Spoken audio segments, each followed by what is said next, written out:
Voters in the United Kingdom have voted to leave the European Union. I hope this victory brings down this failed project and leads us to a Europe of sovereign nation states. It's a major blow to European political and economic integration and a huge embarrassment for British Prime Minister David Cameron.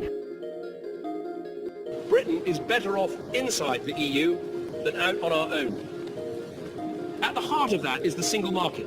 500 million customers on our doorstep.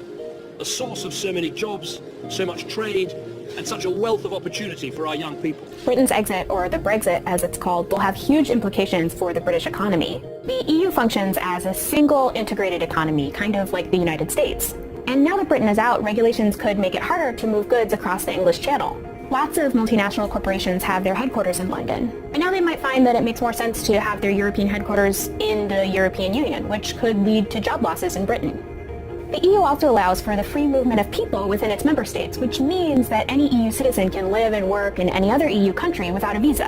And the UK's high employment rate has drawn migrants from poorer countries in the EU, like Poland and Lithuania. But many in Britain resent these migrants, and that resentment was a key driving force in the decision for Britain to leave the European Union. So now that Britain's out, nobody really knows what's going to happen to all those EU migrants. So what comes next? A long negotiation between the UK and the EU's member states, where they have to hash out issues like trade, tariffs, agriculture, immigration, and a whole host of other issues. Nobody really knows what this means for the other EU countries. They could rally together and push for even more integration, or some countries could look at Britain and say, we should get out too. But one thing is clear, Britain's exit is a huge blow to the dream of a united Europe.